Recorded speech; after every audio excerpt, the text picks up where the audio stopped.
Plano de Voo, o podcast do Sebrae RS.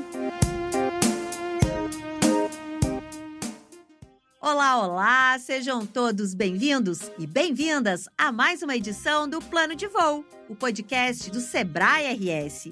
Para quem não me conhece, eu sou a Alexandra Zanella, jornalista, empreendedora e a mediadora desta conversa.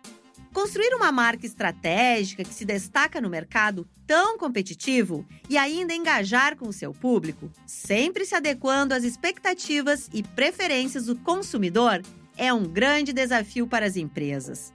Mas de que forma o empreendedor pode agregar valor ao seu produto ou serviço? O valor de marca está relacionado à forma como os consumidores enxergam os produtos de uma empresa para além dos custos. Por isso, gente, o design é um elemento que pode fazer toda a diferença na maneira que a empresa apresenta sua marca para o público. O design tem ampliado sua atuação, saindo do contexto apenas cultural e entrando para o contexto econômico. E não é de hoje que se tem valorizado o design como protagonista de processos de inovação. Olha isso, gente! Um estudo publicado na revista Harvard Business Review, lá de 2014, apontou que empresas que têm o design como parte da sua estratégia corporativa apresentam performance mais expressiva em comparação com aquelas empresas que não usam. Mas, para nos esclarecer sobre esse tema, nada melhor do que contar com quem já tem experiência no assunto, não é mesmo? Por isso, hoje, quem voa com a gente aqui no Plano de Voo é a Marta Manente. Ela é dona do estúdio Marta Manente Design, lá de Bento Gonçalves, da Serra Gaúcha. Marta é decoradora de interiores, formada em tecnologia em produção moveleira e pós-graduada em design de produto com ênfase em móveis. E ela tem mais de 20 anos de experiência no desenvolvimento de projetos contemporâneos para o setor moveleiro. Chega para cá, Marta, seja muito bem-vinda. É um prazer te receber no Plano de Voo. Prazer é meu, Alexandra. Fico muito feliz por poder contribuir com os meus conhecimentos, como todos vocês. Muito bom! E quem também embarca conosco hoje é o Andrei Carleto. Ele é coordenador dos projetos do setor moveleiro do Sebrae RS. Sabe muito do tema de hoje. Bem-vindo, Andrei! Olá, pessoal, tudo bem? Mais uma vez é um prazer estar aqui com vocês, falando um pouquinho sobre design, olhando para a cadeia moveleira, né? Um importante setor aqui para o Rio Grande do Sul, mas para o Brasil também, né? E vamos lá, vamos embarcar juntos aí nesse voo. E para quem está nos ouvindo, é importante lembrar que o Plano de Voo está sendo gravado de forma online hoje, porque estamos em todos os cantos do Rio Grande do Sul e também do Brasil. Afinal, a inovação e o empreendedorismo não têm fronteiras. Eu estou em Porto Alegre, a Marta está em Bento Gonçalves e o Andrei. Eu estou em Porto Alegre hoje. Está em Porto Alegre. Então, essa é a prova que podemos estar em qualquer lugar e continuaremos esses papos ótimos que temos tido aqui no Plano de Voo. Senhoras e senhores passageiros, acomodem-se em seus lugares. Estamos prontas para mais um episódio do Plano de Voo. Tripulação, decolagem autorizada. A todos, uma boa viagem. A aparência de um produto exerce influência direta sobre os consumidores. Isso a gente já está acostumado e tranquilo com essa informação. A Marta, gente, ela aprendeu com o pai dela, um marceneiro, a amar a arte de trabalhar com móveis. Olha que coisa linda isso. Marta, como é que você combina essa herança familiar tão especial com o seu design autoral e estratégico para as marcas? Bom, Alexandra, eu vou contar um pouquinho da minha história, então, para a gente poder fazer esse paralelo, pode ser? Por favor, eu estou curiosa para saber como é que seu pai aí influenciou. Meu pai, eu desde criança trabalhando ao redor dele, ajudando a montar, ele fazendo alguma coisa, eu sempre por perto, eu e meus irmãos. Empresa familiar, eu acho que é assim, todo mundo cresce ao redor. E quando eu decidi fazer a minha família é de Lagoa Vermelha, que é do interior do Rio Grande do Sul, que também é um dos polos do Brasil, um dos polos moveleiros. Então, eu cresci nesse entorno, né, das indústrias, da pequena marcenaria do meu pai e também de uma loja que meu pai sempre teve de móveis. E quando eu decidi fazer decidir que profissão eu cursaria, eu descobri um curso em Bento Gonçalves que se chamava, na época, Tecnologia em Produção Moveleira, porque naquele momento, naquela época, não existia design. Mas, para mim, seria o rumo que se tornaria hoje a minha profissão. Então, eu decidi cursar esse curso, que é Tecnólogo em Produção Moveleira, pela UX, pela Universidade de Caxias do Sul, e depois eu fui fazer a minha pós-graduação. Mas eu acho que o bacana mesmo é falar sobre isso. A gente leva quem trabalha, quem vivencia isso, que é uma história de família, leva com certeza com muito amor o aprendizado do dia a dia, e a gente tem essa referência, as referências do passado que fazem isso como uma memória afetiva para poder criar os produtos. Então, Alexandra, eu levo storytelling, eu levo experiências, eu levo, às vezes, tanto contando os produtos que eu crio, autorais, às vezes com os nomes, com coisas que lembram a minha família, com matérias-primas que eu trabalhava quando eu era criança na marcenaria do meu pai, e muitas coisas, inclusive em conhecimento técnico, para as empresas que eu faço assessoria. Até hoje eu faço essa sequência de informações para as empresas que eu estou no chão de fábrica. Andrei, que história linda essa, hein? Não, sensacional, né? Eu estava até fazendo aqui algumas anotações, né? É muito inspirador, né? Quando a gente ouve isso, né? A gente percebe que é uma trajetória profissional, pessoal, mas repleta de valores, né? Valores não só familiares, né? Mas valores da infância, valores da terra que a gente vive, e poder levar isso, né? Dar continuidade.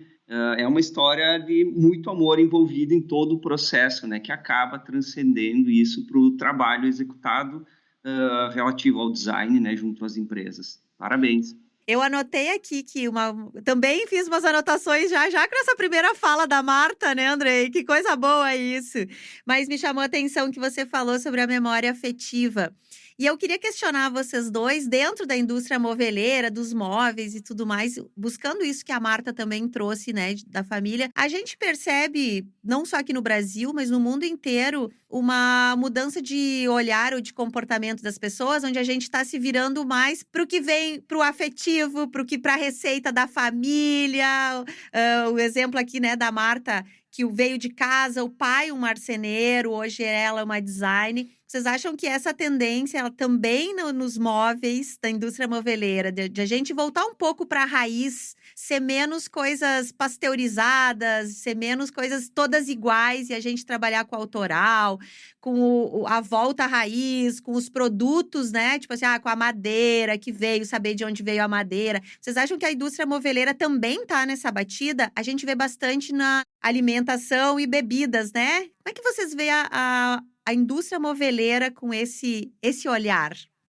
Bom, posso começar aqui, Marta, depois, por favor, tu complemente, né? Não, eu concordo totalmente. A gente está numa caminhada, assim, tanto de simplificação, né? Olhando também para resgates, né? Como madeira maciça, que é algo que sempre esteve em alta, mas hoje está tendo uma evidência, seja por um lado por escassez, seja por valorização, mas ao mesmo tempo olhando para novas tecnologias e como se transforma esse mesmo material, né, e dá uma valorização diferente para ele no mercado, né? Isso traz muito também alguns conceitos, né, que a gente percebe de sustentabilidade, de economia circular, que estão hoje no mercado, né, mas na verdade eles sempre tiveram presentes, né, nas nossas vidas, esse cuidado com o meio ambiente, cuidado com os valores, com a família, com os indivíduos, com as pessoas. E, na verdade, quem produz os móveis são pessoas, né? Quem consome os móveis são pessoas. Então, olhar sempre para o consumidor, para o cliente, isso faz toda a diferença, né?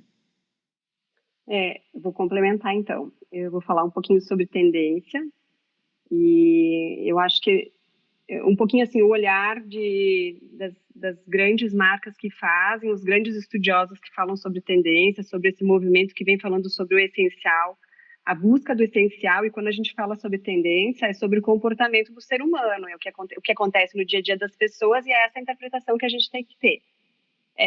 Com a mudança, com o acontecimento da pandemia, acho que todas as pessoas elas se voltaram para o essencial.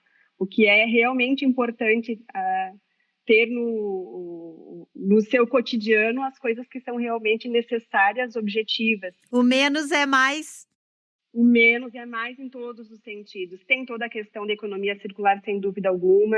E aí vem a madeira, que eu acho que o Andrei também falou super bem. Eu acho que vem esse momento muito forte das palhas e todo o trabalho manual, com uma grande referência e valorização de muitas coisas que são feitas à mão, inclusive trazendo tecnologias aliadas à alta tecnologia dentro das indústrias e também valorizando muito o trabalho manual. E que eu acho que está acontecendo muito esse resgate dentro das indústrias para como produtos agregando valor realmente.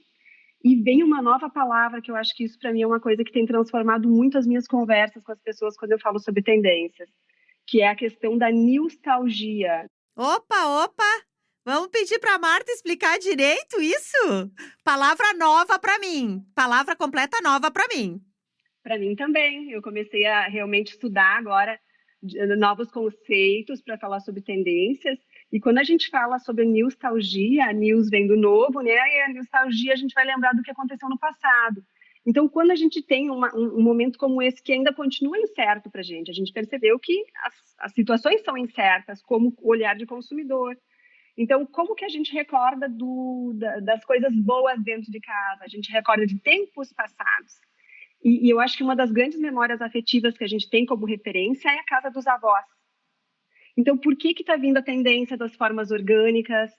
Porque as cores que vêm do passado, os formatos das peças que abraçam, os mobiliários das madeiras mais arredondados, isso tudo vai remetendo a gente com a casa dos avós. Isso é nostalgia, um momento novo, mas que a gente consegue remeter a um momento muito positivo na vida da gente, como um olhar para o futuro.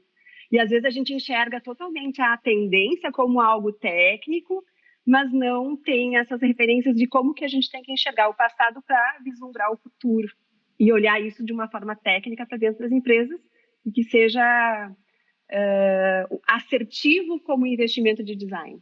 Nossa, já começamos essa edição do Plano de Voo com uma aula, né? Porque eu tô realmente... A Marta falou agora e a Marta conseguiu, na explicação dela, me transportar à minha infância, à casa da minha avó. Que coisa linda isso, Marta. Eu acho que é isso mesmo.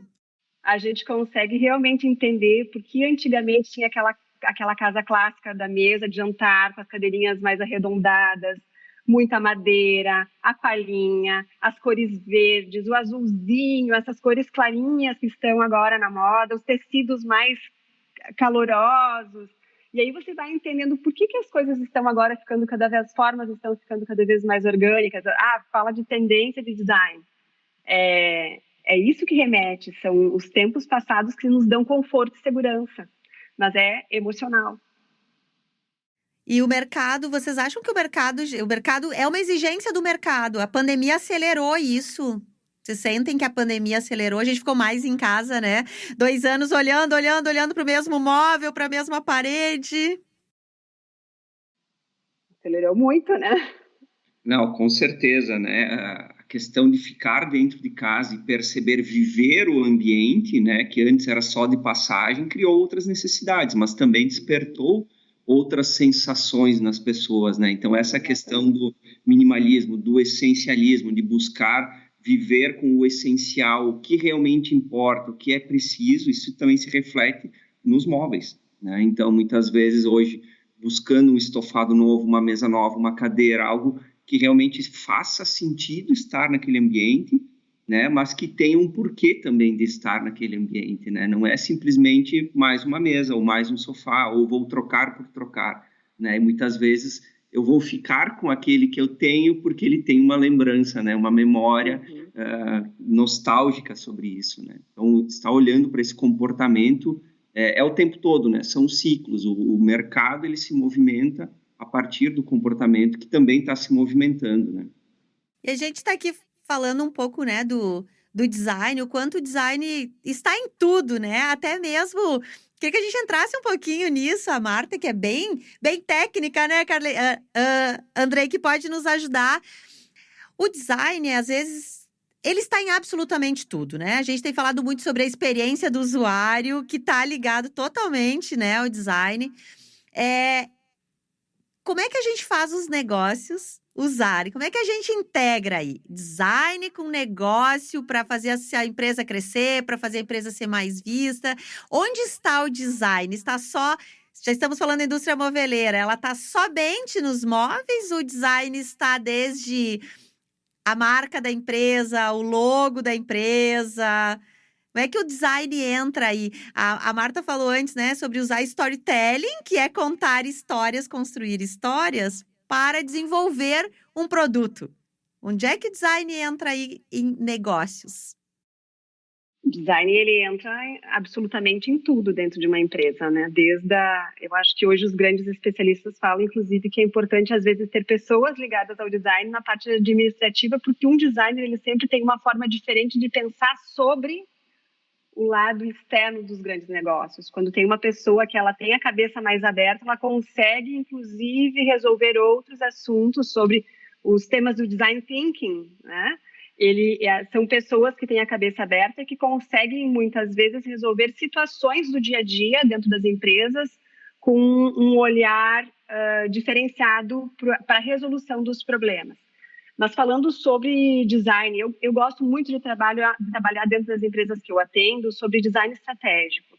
O design estratégico, ele não é simplesmente criar produtos novos. Eu acho que criar produtos novos todo mundo faz. Toda e qualquer empresa, para a sua saúde do negócio, cria produtos novos. Mas o design estratégico, ele está criado entre criar produtos que são realmente necessidade no mercado, com esses estudos de tendência, que têm uma vida útil maior do produto, aonde você estuda, você consegue decidir qual é o seu melhor produto, os seus materiais, você reduz custo na produção, você consegue estudar toda essa questão e trabalhar melhor a questão da economia circular, do bom aproveitamento da matéria-prima, a matéria-prima correta. Você consegue, eu acho que isso é muito salutar para as empresas, que muitas vezes não se percebe essa questão do desenvolvimento correto e pensando no custo, no custo viável para o mercado. Eu acho que é muito importante também o design, ele está sempre ligado à questão do marketing junto, porque o produto que ele é bem estudado, toda essa questão técnica, a marca da empresa ela é valorizada no mercado, ela tem um valor percebido da marca completamente diferente quando ele realmente é um produto que ele agrega valor ao mercado e ao seu consumidor, a marca ela é percebida de uma forma completamente diferente. Então, todas as assessorias que eu trabalho no desenvolvimento de produto, nós potencializamos sempre as marcas e a forma como a empresa ela se apresenta no mercado. Porque uma empresa, quando ela realmente investe no design, ela tem que ter todas as ações voltadas, não é só a entrega do produto no mercado, mas como ela é percebida. Então, as ações de marketing, elas sempre são muito importantes, como que você entrega o produto para o mercado, como que o produto ele vai ser entregue para todas as pontas, seja para o representante, seja para o lojista, para o consumidor final, e até chegar na porta, até chegar dentro da casa das pessoas, tem que ter a mesma linguagem que é usada dentro da produção, dentro da indústria. A gente tem que ter um caminho único para chegar do início ao fim de todo esse processo. E a linguagem ela é muito importante para que isso aconteça. Então, por isso que a gente trabalha o design estratégico, e não simplesmente um desenho. Desenhar, eu acho que isso é muito fácil, e você perceber isso de uma forma estratégica dentro das empresas, trazendo realmente resultados, enxergando de todas as formas de uma potencialidade maior, ele é um pouquinho mais abrangente. Mas as empresas que investem têm sempre muito resultado. E é importante está alinhado todo o design, né, do produto, da embalagem, da forma de entrega, da comunicação, mas é importante também a equipe, o colaborador também está alinhado com isso? Sempre, porque são as pessoas que fazem parte do processo para chegar ao resultado. Então, a equipe ela faz parte de todo esse processo de desenvolvimento e evolução dentro das empresas. A qualificação delas é muito importante, trabalhar tudo isso em equipe é muito importante para chegar ao resultado. Como a Marta bem expôs, né, eu também entendo que o design ele tem um papel fundamental, né, bem estratégico, sistêmico, né, ou seja, ele permeia várias camadas da empresa, né, então assim, ele não se transmite só no reflexo do produto que vai para o mercado, né, mas é desde a mentalidade do proprietário da empresa, de quem está administrando, gerindo o negócio, como que isso desce para outros níveis dentro da organização, como que isso permeia também dentro do processo produtivo, reflete também nos seus equipamentos, na equipe de vendas, e como que, obviamente, ele vai comunicar isso para o mercado, né? Então, ele veja que é uma conexão muito mais ampla do que simplesmente o produto em si, né? E claramente a gente percebe um produto que ele foi pensado, né, que está no mercado, do que simplesmente um produto que mais um que está ali, né? Então, a gente está falando de diferenciação, a gente está falando de agregação de valor, de sair de um produto de commodity, né, e sim trabalhar com produtos únicos, com produtos diferenciados no mercado, né, que agregam tanto para quem está produzindo isso, mas também para quem está consumindo esses produtos. E como é que a gente começa, para quem não tem ainda essa cultura na empresa, por onde a gente começa a tratar essa cultura do design como um todo, sendo olhado como um todo dentro de uma empresa? Tem ainda resistência? A Marta faz consultorias, mentorias aí, e o Andrei está no Sebrae, atende muita gente. Eu imagino que muita gente chegue com essa dor, né? Por onde começar? Por onde uma empresa ela começa a olhar e implantar, né, o design assim no todo para trazer novos resultados? É muito complicado, gente. Bom, eu posso dar digamos assim, um panorama, né, de como a gente percebe isso também dentro do Sebrae, né? E a Marta, com toda a experiência de mercado, depois, por favor, aí, né? Assim, eu não vejo como dificuldade, né, Alexandra? Eu vejo, assim, como a pessoa estar aberta a experimentar, estar aberta a investir nisso, né? Acho que esse é um primeiro passo, né? E a gente sabe, hoje, pequenas empresas, elas não possuem uma estrutura robusta, né, interna de desenvolvimento, de pesquisadores, né? Então, eles precisam buscar parcerias no mercado, né? Eles precisam buscar entidades como o Sebrae, experimentar, contratar uma vez, sentir, participar de conteúdos de sensibilização, ou seja, eles precisam viver esse mundo e experimentar esse mundo. Acho que esse é o primeiro ponto, assim, para desmistificar um pouco também o design, né? E aos poucos vai incorporando isso na cultura da empresa, né? Então, a maior dificuldade que a gente percebe hoje é a falta de estrutura nas empresas para pensar o design, porque o empresário é o mesmo que muitas vezes produz, que desenha, que vende, que entrega para o cliente, que atende o telefone, que paga a conta e assim por diante, né? Então, precisa separar, né? Precisam ser separadas essas coisas e dedicar um tempo, sim, para pensar o estratégico, né, que faz parte da gestão do negócio, incorporar isso como um processo de gestão dentro da empresa, né? Mas não é um desafio simples, mas ele é de longo prazo e ele precisa ser implementado, precisa ser adquirido pelas empresas, né? E eu acredito que a Marta, com seus mais de 20 anos de experiência, assim, atendendo empresas da cadeia moveleira, né, de diversas aí, tanto acessórios quanto indústrias, enfim, acho que pode trazer uma visão bem legal também das dificuldades, né, que tem encontrado nesse período, assim. A Marta deve ter boas histórias, hein, Andrei? Você sabe que a maioria das empresas que eu acabo atendendo como assessoria são em pequenas empresas. E a grande maioria delas, ela vem exatamente com esse anseio, com essa necessidade da mudança. Porque eu acho que vem acontecendo essa questão do movimento do não à cópia. Porque as empresas, elas começaram a perceber que quando elas copiam um produto, elas têm exatamente o mesmo custo fixo, elas usam a mesma matéria-prima, elas usam o mesmo maquinário, a mesma estrutura, as mesmas pessoas, enfim, tudo mesmo. Mas no final do mês o caixa é completamente diferente quando você tem um produto que tem o valor realmente percebido. E isso a gente só emprega, a gente só tem o resultado quando a gente tem design. Então as empresas começaram a perceber que, bom, eu tendo tudo igual, eu não vou investir absolutamente em nada de novo, mas eu tenho que ter um produto diferenciado e eu vou me posicionar no mercado de uma forma diferente, eu vou ter um resultado financeiro diferente. Então, as empresas começaram a perceber sobre isso. E essas são as dores, né, que acontecem dentro das assessorias, é entender realmente o que acontece. E aí a gente começa com propostas e projetos novos, entendendo o que a empresa ela tem de melhor. Eu acho que a gente tem que sempre perceber qual é o ponto forte da empresa, quais são a melhor qualidade que ela tem dentro do seu processo produtivo. Se é uma empresa que trabalha com um painel, o que ela tem de melhor dentro do seu processo? É a montagem? É o fitamento de borda? Se é uma empresa de estofados, ela tem uma costura maravilhosa, ela tem um maquinário lá que foi comprado, um equipamento novo e ele nunca trabalhou da forma correta.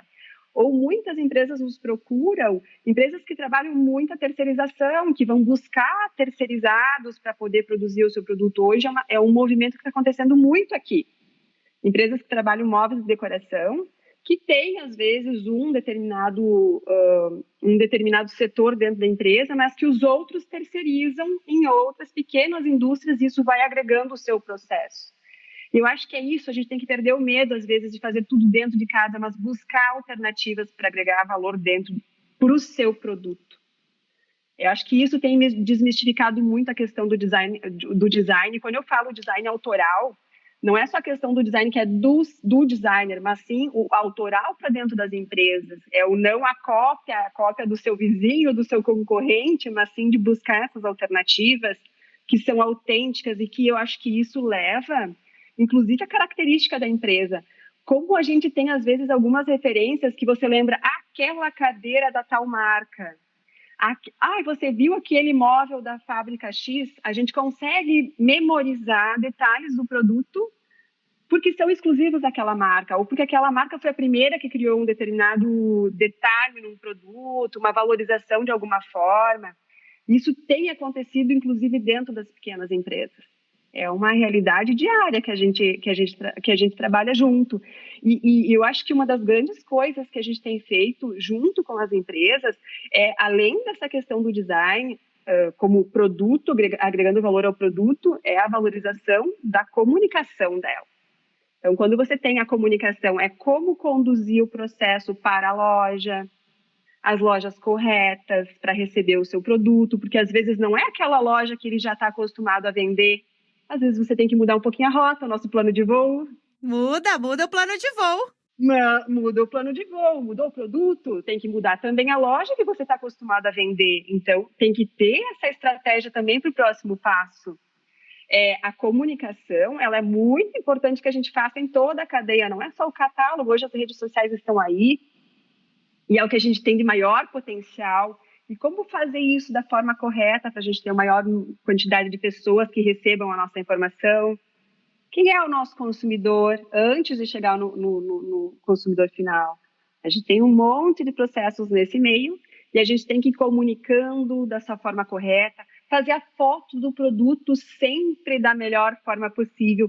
E isso é um dos grandes desafios também e experiências que eu já passei por inúmeras, assim. Por exemplo, vou dizer para vocês, às vezes a gente desenha um produto que ficou com um detalhe totalmente diferente, que é aquele ali que vai valorizar o produto, foi a cereja do bolo. E aí vai fazer a foto para o catálogo. E o que acontece com a foto do catálogo? Fotografou tudo menos a cereja do bolo. Então, isso é estratégia. Eu tenho que realmente comunicar o que eu estou fazendo de diferencial.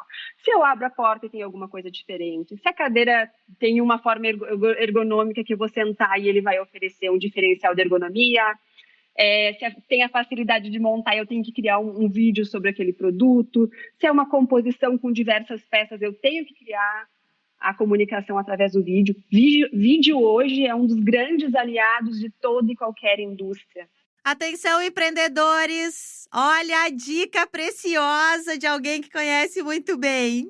Vídeo do processo, vídeo do que está acontecendo, inclusive no backstage. As pessoas querem saber como que o produto ele é produzido, como que a indústria dentro do chão de fábrica está valorizando os pequenos detalhes, porque as pessoas querem saber como que é feito, quem faz o meu produto. Então, muitas vezes isso é esquecido, né? Então, o design ele tem todo esse olhar para como ele é feito dentro da produção, às vezes levar um pouquinho de como que sai do papel um produto até chegar ao produto realmente finalizado. Isso abre um olhar completamente diferente para a valorização, para agregar valor sobre a marca que está realmente investindo em design. Então, o vídeo é um grande aliado. Maravilha, né? E veja que a gente volta ao início da conversa, né? A simplicidade, as coisas únicas, as coisas pontuais, valorizar as pequenas atividades, as pequenas coisas que acontecem no dia a dia da empresa, mas que muitas vezes o cliente, para ele, aquilo ali vai ser o encanto, né? E vai ser um grande diferencial do produto, né? Então, isso eu acho essencial. E uma outra coisa que eu queria salientar na fala da Marta, né? A gente percebe hoje nas grandes empresas uma verticalização muito grande, né? Então, elas são autossuficientes, elas possuem todos os processos. Quando a gente fala das pequenas empresas, isso não é a realidade, né? E muitas vezes se tem esse medo, né? Esse receio de abrir a empresa para buscar novas parcerias, Então, é essencial hoje a gente pensar novos modelos de negócio também focados em parcerias. Uma tecnologia que eu não tenho, o meu colega aqui pode ter, ele pode estar com a máquina ociosa, inclusive, né? Posso fechar uma parceria a gente está falando muito hoje em dia também, né? Em casas inteligentes, enfim, e isso acaba se refletindo para o mobiliário, mas eu não preciso ter a tecnologia ou ter o domínio da tecnologia internamente, mas eu posso buscar isso a partir de um parceiro, né? Então, fortalecer essas parcerias olhando um ecossistema, né? Então, isso acaba refletindo para uma diferenciação também ali na frente, né? Olhar menos como uma possível concorrência, como meu vizinho ser menos meu concorrente e ser mais meu parceiro, nessa linha aí? Isso aí. Ser aliados, né? Na verdade, pois todos estão na mesma cadeia produtiva, né? Todos têm o seu espaço, todos têm a sua diferenciação, então é encontrar o lugar de cada um, mas fortalecer o ecossistema da cadeia moveleira. Legal. E Andrei, os empreendedores aí que chegam ao Sebrae para compartilhar, para pedir ajuda para vocês, como é que você vê aí a nossa cadeia moveleira? Nós, voltando um pouquinho, nós somos um estado muito inovador, né? O Rio Grande do Sul, ele é um estado inovador, assim, muita tecnologia saiu e sai daqui, né? Então tá no nosso DNA, como a gente brinca, né, em ser inovador. Mas você acha que, como estamos na indústria moveleira, as nossas empresas, as pequenas também, elas estão já bem preparadas para esse olhar, para entender fazer essas parcerias? Como é que nós estamos? Então, é uma caminhada longa, né? Isso a gente não vira a chave, digamos assim, do dia para a noite, né? Acho que trouxe bem, Alexandre, o Rio Grande do Sul, ele é um dos principais polos moveleiros do país, né? Ele tem uma representatividade muito forte, características únicas também, né? Então, quando comparamos aí com outros polos, né? Cada um tem o seu espaço, né? E isso é o legado de anos de trabalho, né? O legado de ter uma cadeia estruturada aqui, de ter parceiros fortes, de ter entidades atuantes fortes na região, grandes empresas, porque uma cadeia, nós não, digamos assim, a gente não faz só com pequenas empresas, né? Existem vários atores ali dentro dessa cadeia que cada um tem o seu papel, né? Então, muitas vezes, a grande, ela tem um papel de conseguir trazer uma tecnologia e depois isso acaba se massificando para um pequeno negócio, né? Então, cada um tem a sua importância, né? Eu vejo que o Rio Grande do Sul, ele é muito diverso, né? Existe uma diversidade muito grande quando a gente pensa Brasil e, da mesma forma, o Rio Grande do Sul. A Serra, principalmente por ser o principal polo, ela tem algumas características diferentes de outras regiões. Mas quando pensamos, por exemplo, o Vale do Taquari, que tem uma tradição alemã muito forte de trabalhar madeira maciça, ela tem outras características. Então, é uma diversidade dentro do mesmo estado, mas que é muito legal, assim, a gente vê que os empreendedores, eles buscam, né, eles são pessoas inquietas, eles realmente são empreendedores porque têm aquele ofício na tradição, na região ou por família, né, enfim. E, claro, sempre vai existir um trabalho longo, uma caminhada longa de implementação de melhorias, né, sejam elas em processos produtivos, sejam elas na absorção e implementação de cultura de design, de mercado, né? Mas ainda assim, eu diria que a gente tem uma cadeia bem estruturada, né? E cada vez mais o Sebrae, ele fomenta, né? E também sempre olhando essa aproximação entre os elos, né? Ou seja, como que a gente reduz, né, os gaps existentes hoje na cadeia. Então, integrar esses elos, seja a indústria, né, com o comércio, indústria com serviços, como que esses se conversam e cada um entende o seu papel ali dentro. Então, no momento que a gente consegue sentar todos, né, fazer aqui uma alusão a uma mesa, digamos assim, né, e conversar, né, as coisas ficam mais fáceis. Então, buscar essas parcerias está na nossa mão, né? Então, nós precisamos muitas vezes dar o primeiro passo. Marta, o Andrei traz uma notícia que é boa, né? Que é positiva aí, mostrar essa força do nosso estado, que não estamos engatinhando, já estamos aí andando. É bom isso, né, Marta, para tua, especialmente para tua área. Sem dúvida alguma, acho que o povo gaúcho ele é sempre muito bem-vindo, né, no Brasil todo, ele é sempre muito bem visto, né, realmente por ser um povo muito batalhador, e acho que vem dessa herança toda, como o Andrei falou, dessas vertentes que vêm, dessas regiões que vêm tanto da região que desbrava a questão do italiano quanto do alemão, e a gente consegue realmente perceber as diferenças das indústrias em cada polo, né? Seja aqui Bento Gonçalves, Antônio Prado, Flores da Cunha, Lagoa Vermelha, tem diversos polos, né? E potencial, e cada um realmente trabalha completamente diferente o seu produto, a sua matéria-prima tem características completamente diferentes, cada mobiliário. E estamos falando aqui, né, nessa nossa potência, mas o nosso mercado está saturado ou quem está a fim de abrir um novo negócio aí no ramo moveleiro é um bom lugar para abrir as portas e depositar o seu investimento, hein, Andrei? Essa é aquela pergunta de $1 milhão. Eu sempre faço, tá? Todo episódio eu faço uma perguntinha de $1 milhão. Sim, o que eu vejo? Acho que entendo que tem espaços em diversos setores e segmentos, e isso não é diferente no móvel, né? Então, seja para uma indústria, seja para um comércio, seja para um serviço. Desde que você faça o seu tema de casa direitinho, que você entenda daquilo que você está fazendo, que você busque, né, o conhecimento. Um exemplo disso, hoje, mais de 90% de toda a produção, né, feita no Brasil é consumida internamente. Então, existem, aí só por aí a gente já consegue olhar dois grandes mercados, né, o mercado interno e o mercado externo, que está crescendo cada vez mais, né? Então, é sim uma grande oportunidade, mas existem, né, competências que precisam ser desenvolvidas, postas em prática para também ter sucesso no negócio, né?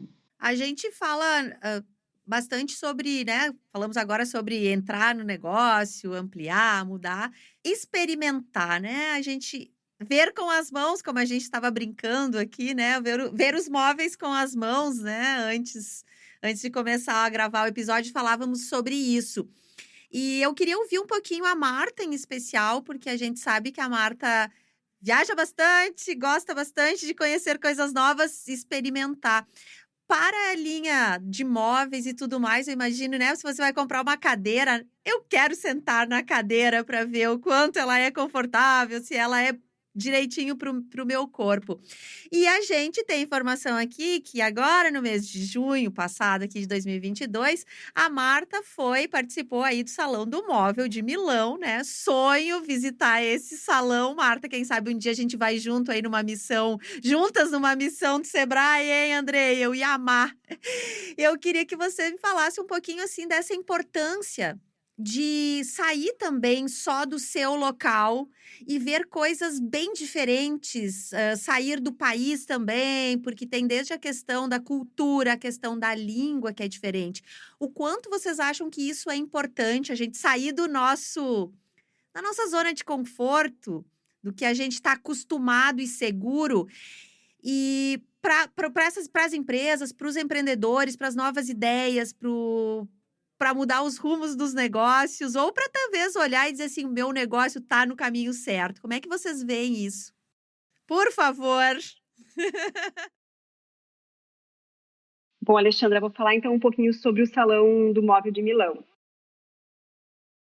O Salone é a principal feira do setor moveleiro do mundo. Então, ela é a referência para a gente dos próximos passos, o que vai acontecer como o movimento do setor moveleiro. Ela nos dá muitas referências ou confirmações do que já estão acontecendo dentro das indústrias que a gente trabalha. Sejam elas na questão do acabamento, sejam grandes inspirações tanto quanto a formatos, ergonomia, principalmente novos materiais, a cores, acabamentos, enfim, ela nos dá um norte ou nos confirma realmente se nós estamos fazendo o trabalho correto e a nossa leitura, né? Esse ano foi o 17º ano que eu acompanhei o Essalone, que eu estive fazendo esse trabalho. Eu faço muito trabalho de relatórios de tendências para empresas que trabalham tendências para o setor moveleiro.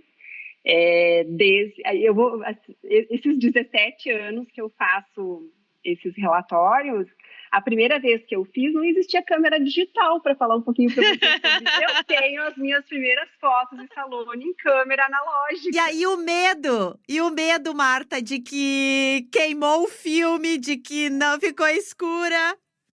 E a gente ia para a feira, para o Essalone, com dois rolinhos de filme ali, com 24 poses, 40 e tantas fotos, e era assim que a gente fazia. Mas eu acho que o interessante é assim, quando você faz esse tipo de acompanhamento, você sabe realmente os caminhos que você tem, é um caminho norteador, o caminho de segurança. Que tipo de puxador está acontecendo, que vai acabar tendo como sugestão, como uma solução para você poder criar um produto novo. Eu acho que uma vez, isso os grandes jornalistas aqui do Brasil têm falado muito sobre isso. Há não muito tempo atrás, o Brasil ia para essas feiras na Itália, ou feiras a nível mundial, como uma visão de cópia. O Brasil não era bem visto nessas feiras internacionais. Nós éramos vistos como um país copiador de design. Juro para vocês, era o Brasil e a China, nós não éramos bem vistos nessas feiras. E esse movimento que foi acontecendo com o setor moveleiro do Brasil e esses grandes associações e entidades moveleiras que fortaleceram todo o trabalho das indústrias do Brasil fora do país, fizeram realmente virar essa chave.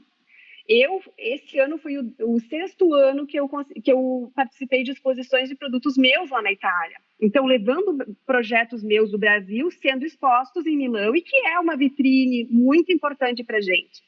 Hoje já são diversas empresas no Brasil que expõem lado a lado com indústrias do mundo todo, inclusive com indústrias italianas. Eu acho que o mais bacana que a gente conseguiu se potencializar e ser muito bem visto é que nós não perdemos hoje em tecnologia do lado de grandes indústrias da Alemanha, por exemplo, que trabalham muito bem a madeira. E o nosso grande diferencial, eu vou falar de 2 pilares que eu acho que é muito importante quando a gente fala de diferencial competitivo brasileiro, tá? A nossa madeira. O Brasil é muito bem visto quando a gente fala de mobiliário para exportação. O Brasil é muito bem visto pela sua madeira, porque nós temos florestas, enquanto outros países não têm. Então, todas as pessoas que compram design brasileiro, que compram produtos made in Brasil, são apaixonados pela qualificação do nosso produto, pela matéria-prima que é reflorestada e pela tecnologia que nós empregamos na produção, que é muito bem feita, que não perde a nível de qualidade nenhuma, porque os nossos equipamentos no Brasil também são alemães, também são europeus, enfim. Nossas indústrias têm tecnologia. Temos um outro pilar que eu acho que é muito importante, que é a questão da nossa criatividade. O jeitinho brasileiro. Coloca um produto alemão, coloca um produto italiano do lado de um brasileiro, aonde que nós nos diferenciamos? Na nossa criatividade. O Brasil é um país grande, cheio de cultura, a gente fala multi-alma brasileira, porque nós temos muitas almas. A nossa inspiração vem de muitas vertentes, vem de muitos encontros, vem do índio, do feito à mão, do nosso artesanato, da nossa cultura, e que isso reflete nos produtos que nós criamos. Então, eu acho que está tão em voga essa questão da brasilidade, e quantas exposições a gente tem visto fora do país, nas semanas de design, no próprio Essalone, exposições maravilhosas que a Bimóvel criou, né, nesses últimos anos lá também, na Itália, nos Estados Unidos, em Nova York, que eu também já tive outras oportunidades de participar também em Nova York. Mas eu acho assim que nós não perdemos para empresas em todas essas questões, pelo contrário, nós temos uma questão de competitividade muito importante, muito bem-vinda, muito bem vista a nível mundial. Então, eu acho que hoje nós viramos essa chave. A feira, ela é um potencial, mas ela também é uma vitrine para os móveis brasileiros. Eu acho que agora entra nessa edição do podcast, sabe? As palmas. Vocês não acham? Palmas para nós brasileiros, gente. Que notícia incrível, Marta, essa que você está trazendo. Sair de um lugar ruim que é copia, mas não faz igual, e a gente estava fazendo exatamente igual, Ctrl+C, Ctrl+V, para sermos referência. E parabéns, Marta, a você por 6 anos estar com seu trabalho exposto no maior dos salões. Eu acho, né, Andrei, que é para a gente abraçar e aplaudir e se inspirar, né? Outros empreendedores se inspirarem na Marta, que não é fácil. Não foi fácil, né, Marta, chegar até esse momento?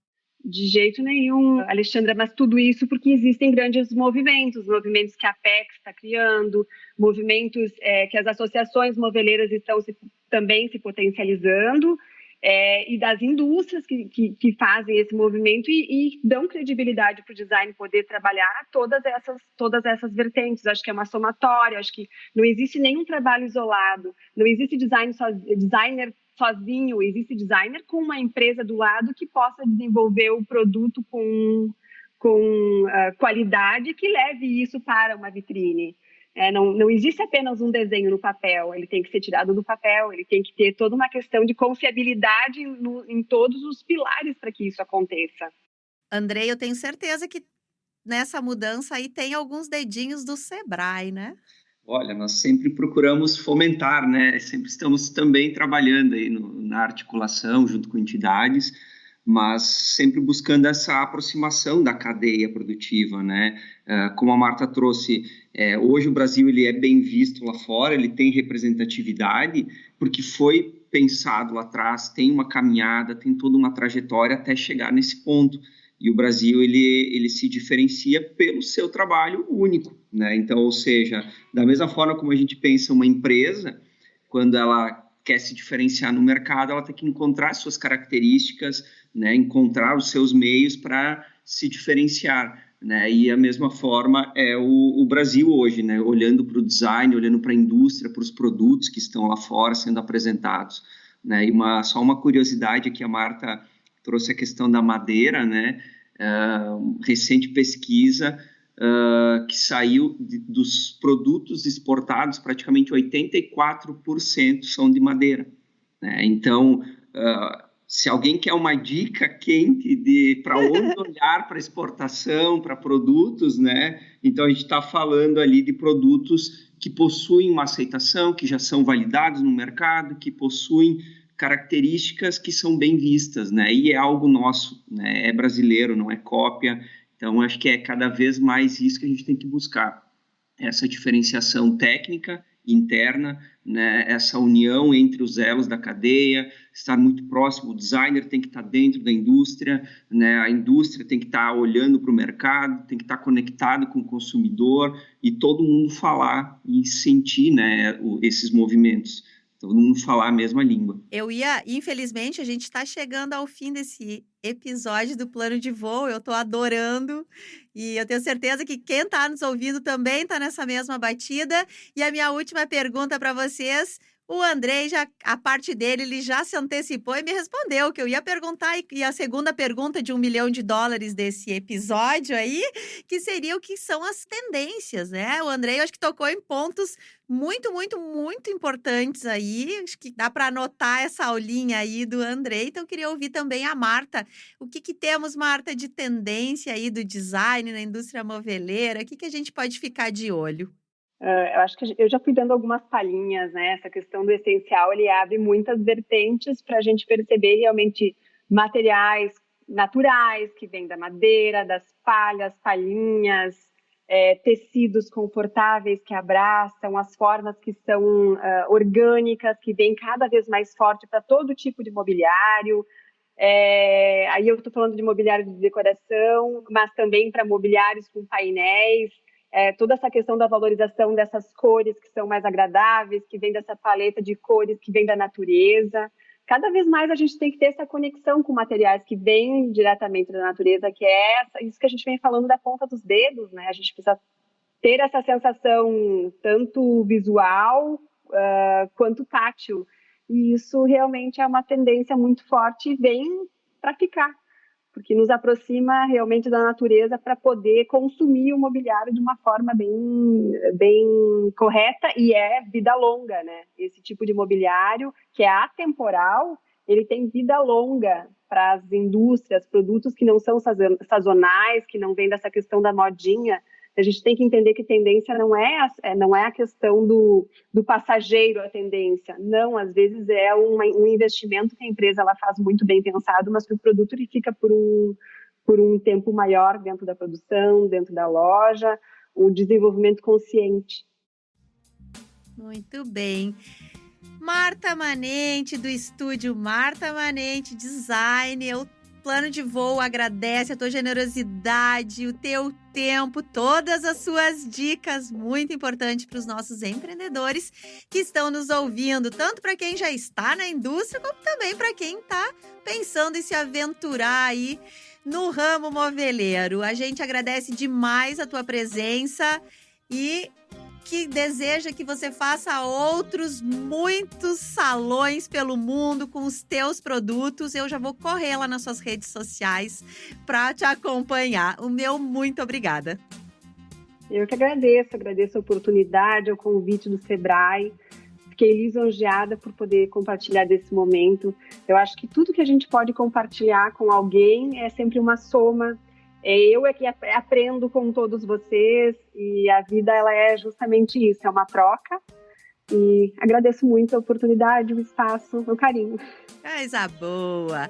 E agradecimento especial também para o Andrei Carleto, coordenador de projetos do setor moveleiro do Sebrae RS. Está super trabalhando aí para a nossa feira que vai ter na Serra, né, Andrei? Vamos fazer o convite para quem quiser ir para a nossa feira? Maravilha, Alexandra. Vamos lá, a feira que o Sebrae promove, Feira Mercopar, de 18 a 21 de outubro, né? Anotem aí, coloquem na agenda a programação, tá muito legal. São diversos eventos de conteúdos, tá? Muita exposição, tecnologia, inovação. Então é uma feira onde podem ser visualizadas aí tendências também, né? Mas uma feira de geração de negócios, né? Então é uma feira de muito negócio. E fica aí o convite para Caxias do Sul. Então, também quero agradecer aqui a super participação da Marta, né? Muito legal te ter aqui compartilhando esses conhecimentos. Como a gente é bastante bairrista, né, Alexandra? Também a Marta é daqui, é gaúcha, então isso é nossa! Legal. E é nossa, isso nos dá muito orgulho também, né? Precisamos aí ter mais Martas no setor moveleiro cada vez mais, né? Então o Sebrae ele está aqui apoiando, né, a cadeia moveleira. Fiquem à vontade, caso alguém queira buscar mais informações, buscar conteúdos, o Sebrae está sempre de portas abertas. Marta, muito obrigado. Viu? Obrigada a você. E é claro que aquele muito obrigada especial é para você que esteve conosco outra vez. Se você acabou de pousar por aqui, escute os outros episódios do Plano de Voo no Spotify e nas plataformas do Sebrae RS. Nos acompanhe nas redes sociais ou acesse sebrae-rs.com.br e não perca nenhum conteúdo. Um abraço apertado e até o próximo Plano de Voo. Plano de Voo, o podcast do Sebrae RS.